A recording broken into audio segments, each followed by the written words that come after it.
अस्सलामुअलैकुम स्टूडेंट्स हमारे last lecture में हम लोगों ने जो डील स्टडी किया था दैट वाज टॉपिक 18.6 और उसमें हमने स्टडी किया था कि जो हमारा ट्रांजिस्टर है उसको हम एज एन एम्पलीफायर किस तरह से यूज़ कर सकते हैं। आफ्टर दैट हमारे पास जो नेक्स्ट टॉपिक है जो कि है सेकेंड ईयर चैप्टर 18 इलेक्ट्रॉनिक्स है, that is chapter topic number 18.7 and that topic is operational amplifier. Students, operational amplifier जो है वो बेसिकली आपके पास अगर आप इसके स्ट्रक्चर को स्टडी करने लगें या इसका स्ट्रक्चर देखें तो स्ट्रक्चर बेसिकली इसका एक कम्प्लेक्स स्ट्रक्चर होता है कि इंटरनल स्ट्रक्चर जो होता है वो सो कम्प्लेक्स स्ट्रक्चर होता है जो कि बेशुमार जो आपके ट्रांजिस्टर्स होते हैं या जो डायोड्स होते हैं उनके कम्बिनेशन से जो है वो ये बना होता है। तो हमने इसको इन दैट केस यानी कि स्ट्रक्चर को तो स्टडी नहीं करना है, बट इस जो हमारा टॉपिक है इसमें हमने देखना है कि बेसिकली जो हमारा एक ऑपरेशनल एम्पलीफायर है वो ऑपरेशनल एम्पलीफायर वर्क कैसे करता है और वो अगर एम्पलीफाई करता है सिग्नल को तो किस तरह से जो है वो सिग्नल को वो एम्पलीफाई करता है। तो स्टूडेंट्स हमारे पास ये एक फर्स्टली जो है वो फिगर मौजूद है जो कि एक हमारे पास ऑपरेशनल एम्पलीफायर की फिगर है और इसका एक मॉडल यहाँ पे आपकी बुक के ऊपर भी ये बना हुआ है। ये मॉडल लिखा हुआ है IC 741 इंटीग्रेटेड सर्किट 741 इसका जो है वो मॉडल है और डिफरेंटली इसके टर्मिनल्स मौजूद हैं जो कि आप देख सकते हैं यहाँ पे 8 डिफरेंट टर्मिनल्स हैं। आमतौर पे आप जब स्टडी करते हैं तो किसी बैटरी को या कुछ भी तो उसके 2 टर्मिनल होते हैं, positive terminal and negative terminal. But ये जो IC सर्किट होता है या जो IC होती है आपकी IC के एटलीस्ट जो है वो 8 इसके टर्मिनल्स मौजूद होते हैं। इनके इनसाइड वर्किंग कैसी है या इनसाइड ये किस तरह से काम करता है या इसकी जो आप कह सकते हैं कि इसकी कंस्ट्रक्शन कैसी है, that is not the point और ना ही हमने उसको जो है इतना डिटेल से स्टडी करना है। फर्स्टली हम ये देखेंगे कि बेसिकली ये किस तरह से जो है वो ये काम करता है। उसमें ये आपको पहली तो बात ये पता होनी चाहिए कि इसका हमारे पास वर्क क्या है। तो स्टूडेंट्स नंबर 1 याद रखेंगे कि ये जो आपका IC है इंटीग्रेटेड सर्किट जो है ये हमें काम करके देता है, मींस इसका जो वर्क है दैट इज़ सिंपली आप कह सकते हैं कि सम लॉजिकल जो ऑपरेशंस होते हैं, लॉजिकल ऑपरेशंस या आप mathematical logical and mathematical operations जो है ये हमें करके देता है जो हम इसकी वर्किंग को स्टडी करते हैं। तो स्टूडेंट्स इसके हमारे पास जो आप देखते हैं कि हमारे पास इसकी एक सिंबॉलिक डायग्राम है। अगर इस डायग्राम को हम देखें तो सिंबॉलिकली अब देखें इसके 2 टर्मिनल्स हैं यानी कि ये दोनों इसके जो है वो इनपुट टर्मिनल्स हैं और एक इसका जो है वो आउटपुट टर्मिनल है। इनपुट टर्मिनल में भी इसके 2 आगे मज़ीद जो टर्मिनल्स हैं इनमें एक को हम जो है वो कहते हैं inverting terminal and other one जो कि पॉजिटिव होता है that is called the non inverting terminal. 2 terminals हैं, पॉजिटिव टर्मिनल और नेगेटिव टर्मिनल। पॉजिटिव टर्मिनल को हम जो है वो non inverting terminal and negative terminal is called as inverting terminal. Inverting and non inverting हमें पता है कि जो किसी सिग्नल को इनपुट को आउटपुट में जब हम लेते हैं यहाँ पे तो अगर तो वो इन्वर्ट कर देता है यानी कि उसका फेस चेंज कर देता है तो इन्वर्टिंग होगा, अगर नहीं करता तो वो हमारे पास क्या है, नॉन इन्वर्टिंग है। तो स्टूडेंट्स बेसिकली इसके 2 आपके पास सिंबल्स हैं। ये जो आपका इनपुट्स हैं, इनपुट्स के दरमियान यहाँ पे जो आपका पॉजिटिव और नेगेटिव है यहाँ पे जो एक आपके पास हाई रेजिस्टेंस लगी होती है। हाई रेजिस्टेंस इसलिए है कि अभी कभी आप इनपुट पे सिग्नल देते हैं यानी कि सिर्फ पॉजिटिव टर्मिनल पे, कभी आप सिंपली जो है वो नेगेटिव टर्मिनल पे, तो वो सिग्नल यहाँ से पॉजिटिव से नेगेटिव के दरमियान फ्लो करने के बजाय क्या करें कि आपको सिंपली यहाँ से वैल्यूज़ कहाँ पे मिल जाएँ, आउटपुट के ऊपर। तो फॉर दैट पर्पस हम क्या होता कि यह है कि इसके पॉजिटिव और नेगेटिव टर्मिनल के दरमियान में क्या होता है कि एक हाई रेजिस्टेंस मौजूद होती है। आउटपुट टर्मिनल जो होता है वहाँ पे भी एक रेजिस्टेंस है, उसको भी हम देखेंगे कि कैसे हम उसको स्टडी करते हैं। तो नंबर 1 हम बात करते हैं इसमें जो वो है आपका that is inverting terminal. Inverting terminal में स्टूडेंट्स ये होता है कि आपके पास कोई भी एक सिग्नल है जो कि आप इनपुट सिग्नल उसको देते हो किसी को भी, यानी कि ये आपने एक इनपुट सिग्नल दे दिया तो इनपुट से जब आपको आउटपुट मिलता है इन्वर्टिंग में तो that output will be like यह आपका इन्वर्टिंग इनपुट था तो वहाँ से आपके पास जो आउटपुट आएगा वो सिंपली इसका जो है वो इन दैट केस ये इनपुट सिग्नल था, इनपुट से आपको आउटपुट सिग्नल जो है वो क्या मिलेगा, इन्वर्ट हो गया यानी कि 180 के फेज़ के साथ वो क्या होगा, अपनी जो फेज़ उसका है वो क्या होगा, चेंज हो जाएगा। इसी तरह से आपके पास सेकंड टर्मिनल है जो कि आपका नॉन इन्वर्टिंग होता है। तो नॉन इन्वर्टिंग टर्मिनल के ऊपर जब आप इनपुट देते हैं लाइक दिस, नॉन इन्वर्टिंग के ऊपर जब आप देंगे, यानी हम सेकंड पॉइंट ले लेते हैं इसी में, दैट इज नॉन इन्वर्टिंग। तो नॉन इन्वर्टिंग के ऊपर जब आप इनपुट प्रोवाइड करते हैं तो उसके बाद जो आपको आउटपुट मिलता है वो भी सेम इसी तरह से, यानी कि आपका output that will be like this one. Non inverting terminal के ऊपर आपका जो इनपुट होता है वो सिंपल फेज में चेंज होता है, यानी कि उसका जो फेज है वो चेंज हुए बगैर जस्ट उसका क्या होता है कि एम्पलीट्यूड जो है वो इन्हेंस हो जाता है। तो आपका जो एक ऑपरेशनल एम्पलीफायर है इन्वर्टिंग टर्मिनल के ऊपर, यानी जब नेगेटिव के ऊपर इनपुट प्रोवाइड करते हैं तो आउटपुट जो आपको मिलता है वो एक 180 फेज के साथ चेंज के साथ आपको मिलता है। और जब आप नॉन इन्वर्टिंग यानी कि पॉजिटिव टर्मिनल के ऊपर इनपुट प्रोवाइड करेंगे तो पॉजिटिव पर इनपुट जो है वो आपको सेम उसी फेज में मिलेगा, बट जस्ट उसकी क्या होगी कि एक आपके पास एम्प्लीफिकेशन हो जाती है, यानी कि वो उसकी वैल्यूज़ जो है वो यानी मैग्नीट्यूड जो होता है उसका बेसिकली वो इन्हेंस कर जाता है। तो ये आपके पास जो है वो टोटल इसके अंदर चेंज आता है। देन स्टूडेंट्स इसका जो आपके पास थर्ड पॉइंट आता है, फर्स्ट हमने उसको वर्किंग किया, देन हमने इन्वर्टिंग नॉन इन्वर्टिंग किया है, और नेक्स्ट जो पॉइंट आता है third one, that is about resistance, कि उसकी रेजिस्टेंस जो होती है वो रेजिस्टेंस किस तरह से वर्कआउट करते हैं। तो अभी भी मैंने पहले भी स्टार्ट में भी बताया थोड़ा सा इसके बारे में कि रेजिस्टेंस आप जो है वो किस तरह से लेते हैं। तो रेजिस्टेंस का बेसिकली मेथड स्टूडेंट्स ये होता है कि input resistance means number one, इसी में आप लिखते हैं कि हाई इनपुट रेजिस्टेंस, यानी आपके पास ये जो पॉजिटिव एंड नेगेटिव टर्मिनल्स होते हैं इनके दरमियान जो रेजिस्टेंस होती है वो क्या होती है, हाई होती है। और क्यों हाई रखी जाती है कि जब आप इन्वर्टिंग पे इनपुट दें तो वो सिंपली आपको आउटपुट पे मिलेगी, अगर नॉन इन्वर्टिंग पे देते हैं तो वो भी सिंपली आपको आउटपुट पे उसको आसानी से लेके इन बिटवीन यहाँ पे जो है वो वोल्टेज आपका मूव थ्रू ना करे। तो इस वजह से यहाँ पे इनपुट जो होती है वो क्या होती है, हाई इनपुट रेजिस्टेंस होती है। और नंबर 2 पॉइंट इसमें है जो कि है कि लो आउटपुट रेजिस्टेंस। और आउटपुट आपका जो है वो बेसिकली आप देखें हमने ग्राउंड किया होता है, और यहाँ पे जो रेजिस्टेंस होती है basically that resistance is very low. और इन दोनों की कुछ वैल्यूज़ होती हैं स्टूडेंट्स। हाई रेजिस्टेंस जो होती है ये अबाउट मेगा ओम्स में होती है, और लो इनपुट रेजिस्टेंस जो है वो सिंपली आपके पास फ्यू ओम्स की जो है वो ये रेजिस्टेंस आपके पास यहाँ पे मौजूद होती है। तो ये इसके पास जो है वो नंबर 3 पॉइंट है, that is about the resistance. High output input resistance and output resistance जो है एज़ कम्पेयर बहुत उसके पास क्या होती है, लो होती है।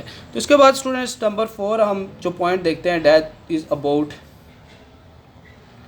गेन, कि आपके पास इनपुट से आउटपुट सिग्नल जो मिलता है वो किस हद तक गेन होता है, एम्प्लीफिकेशन उसके अंदर कितनी होती है या कितना उसको जो है वो एम्पलीफाई करता है। तो आमतौर पे जो हमारे पास रेजिस्टेंस यूज़ होते हैं बेसिकली जब हम उसको फाइंड आउट करते हैं तो जो आपके पास ये एम्पलीफायर है दैट ये आपको अबाउट 10⁵ ओम तक यानी कि करंट को क्या करता है, एम्पलीफाई करता है। तो इतनी इस हद तक जो है वो इसका क्या होता है कि गेन आता है। तो gain basically output over input resistance. अगर इनपुट आपके पास कुछ भी है यानी कि गेन को जब आप लिखते हैं तो वो सिंपली आपके पास होता है आउटपुट डिवाइडेड बाय इनपुट। तो ये जो रेशियो होती है that is called the gain. और गेन जो है वो एज एम्पलीफायर में ऑपरेशनल एम्पलीफायर का जो गेन होता है वो बेसिकली 10⁵ टाइम्स जो है वो सिग्नल को क्या करता है, एम्पलीफाई करता है। तो स्टूडेंट्स ये बेसिकली हमारे पास ऑपरेशनल एम्पलीफायर है जिसकी कंस्ट्रक्शन को हमने देखा। कंस्ट्रक्शन के बाद उसकी जो हमारे पास टर्मिनल्स हैं, आउटपुट इनपुट टर्मिनल्स क्या हैं, उनकी रेजिस्टेंसेस क्या होती हैं और उनके कुछ करैक्टरिस्टिक्स हमने जो है वो स्टडी किए। बट जो हमने स्टडी करना है मज़ीद आगे हमारे पास उसमें बेसिकली जो आपका ऑपरेशनल एम्पलीफायर है, इसको हम ऑपरेशनल एम्पलीफायर, इसकी आपके पास मज़ीद आगे जो है वो 2 टाइप्स आ जाती हैं। उन 2 टाइप्स में एक तो आपके पास ऑपरेशनल एम्पलीफायर जब आप सिग्नल कहाँ पे देते हैं, सिंपली नेगेटिव टर्मिनल के ऊपर। तो नेगेटिव टर्मिनल के ऊपर सिग्नल प्रोवाइड करने से ऑपरेशनल एम्पलीफायर जो है वो आपका एज जो है हम लिख सकते हैं इसको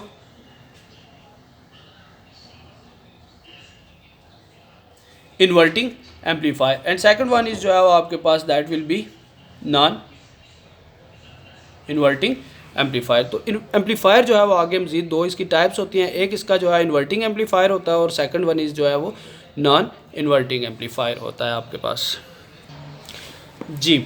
तो स्टूडेंट्स नेक्स्ट हमारे पास जो इसका पॉइंट है, फर्स्ट जो हमारे पास टाइप आती है that is called the OP amp inverting amplifier, operational amplifier as an inverting amplifier, ठीक है जी, as an inverting amplifier. First case हम में ये देखेंगे कि एज एन इन्वर्टिंग एम्पलीफायर ये किस तरह से वर्कआउट करता है। स्टूडेंट्स आप देखें यहाँ पे कि हमने अभी ये हमारा जो नेगेटिव टर्मिनल था, नेगेटिव टर्मिनल के ऊपर हमने जो है वो इनपुट ये प्रोवाइड किया, input that is this one is the input. तो इनपुट हमने कहाँ पे प्रोवाइड किया, नेगेटिव टर्मिनल के ऊपर। और अभी हमने देखा था कि जो हमारा नेगेटिव टर्मिनल है वो बेसिकली हमारा इन्वर्टिंग टर्मिनल होता है। तो एज एन इन्वर्टिंग एम्पलीफायर जब हम स्टडी करते हैं तो इन्वर्टिंग एम्पलीफायर में बेसिकली हम क्या करते हैं कि इनपुट कहाँ पे प्रोवाइड करते हैं, नेगेटिव साइड के ऊपर, यानी कि नेगेटिव टर्मिनल यानी कि इन्वर्टिंग टर्मिनल के ऊपर हम इनपुट प्रोवाइड करते हैं। इन दैट केस जब हम इसको देखें अगर, तो यहाँ से एक इनपुट वोल्टेज आता है जो कि थ्रू एक रजिस्टर जो है वो आपके पास वहाँ से पास होता है और गुजरते हुए इस पॉइंट के ऊपर आता है।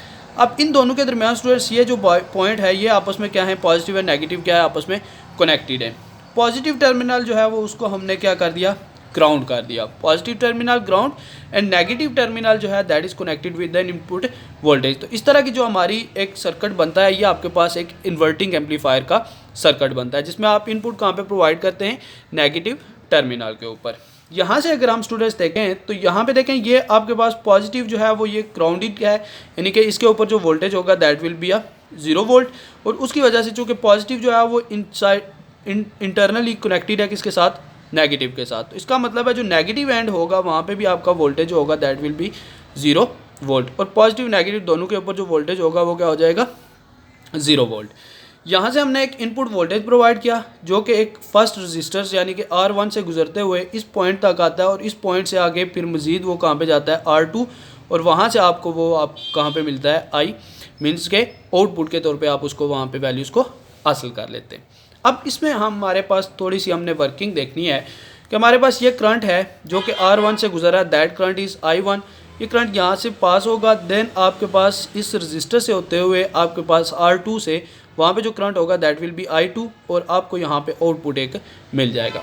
अब अगर हम इसमें देखें स्टूडेंट्स तो हमारे पास 3 वोल्टेजेस आते हैं। उसमें नंबर 1 वोल्टेज जो है हमारा वो क्या है, V इनपुट है। नंबर 2 वोल्टेज हमारा ये है यहाँ पॉइंट पे जो कि आपके पास क्या है, 0 वोल्ट है।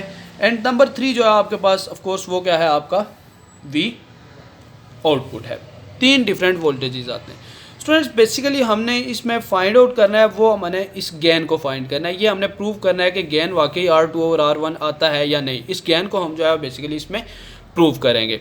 फॉर दैट हम स्टार्ट करते हैं। अगर स्टूडेंट फर्स्ट हमारे पास इनपुट है voltage and second one is जो है वो 0 वोल्ट है, और इन दोनों के दरमियान में जो करंट है V इनपुट से लेके 0 तक बीच में जो करंट आता है that is the I1 current, और यहाँ पे जो रजिस्टर है that register is R1। I1 यहाँ पे करंट है और R1 यहाँ पे क्या है, रजिस्टर। 0 वोल्ट से लेके आउटपुट तक जो हमारे बीच में करंट आता है that current is I2 and register here is R2। अब हम यहाँ से अगर करंट को फाइंड करना चाहें यानी करंट की वैल्यू निकालना चाहें तो करंट की वैल्यू कैसे निकलेगी कि इन 2 वोल्टेज। देखिए स्टूडेंट्स यहाँ से एक इनपुट आता है और जब आप रजिस्टर से गुजरते हैं तो आपके पास यहाँ पे क्या बचता है, वोल्टेज दैट इज़ 0।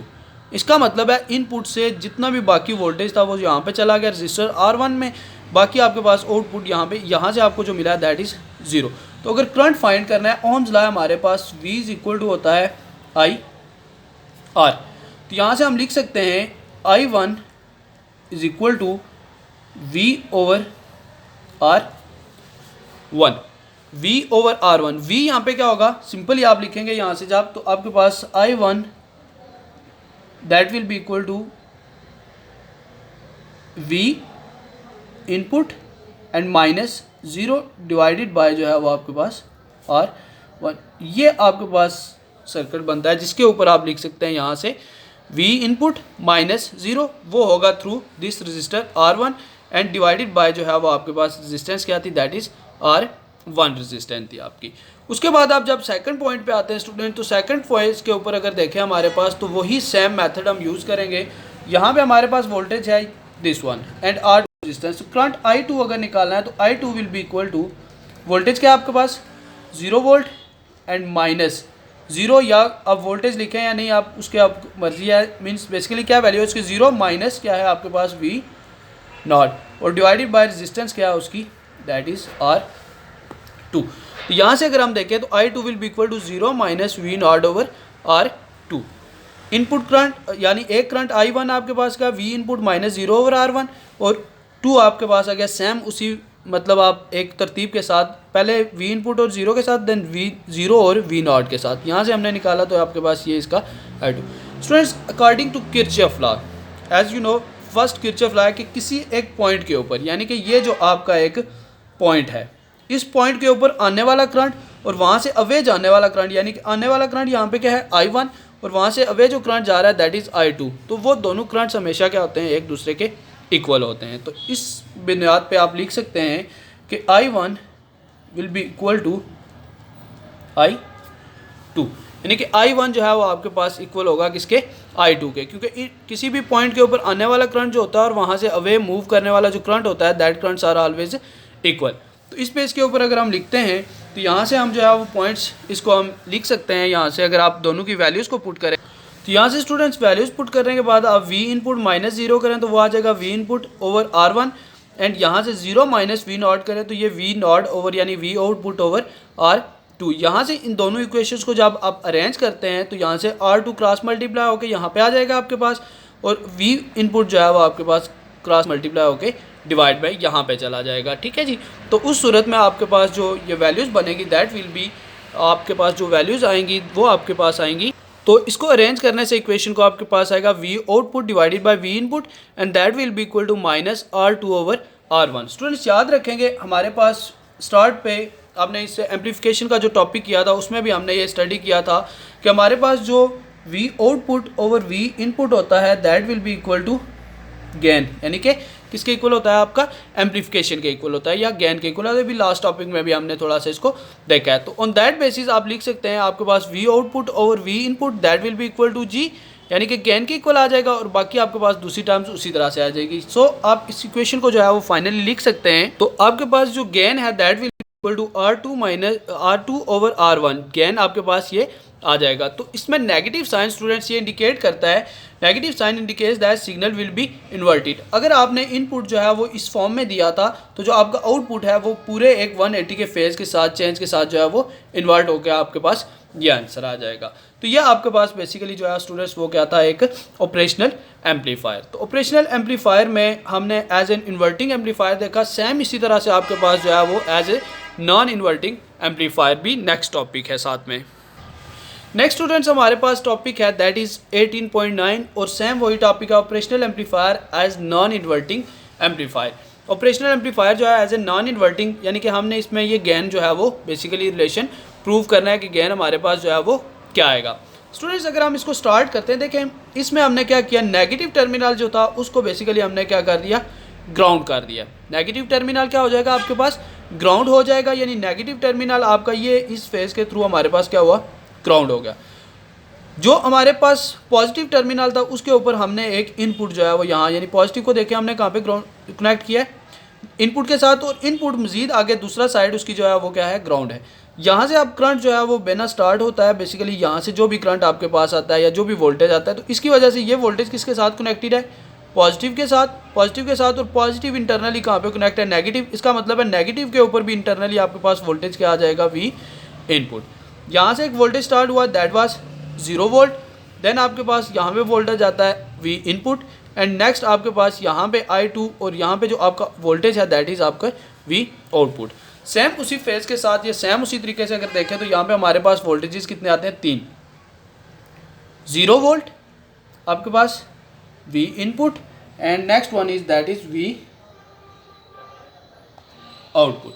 3 डिफरेंट जो है वो आपके वोल्टेजेस आते हैं। तो इसको अगर हम यहाँ से सॉल्व करते हैं स्टूडेंट सेम पिछले मेथड की तरह तो अगर देखें आप तो V इनपुट और 0 से लेके V इनपुट इन दोनों के दरमियान जो रजिस्टर है that is R1 register and current जो है वो आपके पास वो क्या है I1 यानी कि I1 यहाँ पे करंट है और R1 जो है वो बेसिकली इसकी क्या है रेजिस्टेंस है। तो यहाँ पे अगर हम लोग वोल्टेज को फाइंड करें सेम पिछले टॉपिक की तरह स्टूडेंट्स अगर करंट को फाइंड करें तो I1 will be equal to 0 minus V input 0 minus V input और डिवाइडेड बाय रेजिस्टेंस इसकी क्या है R1।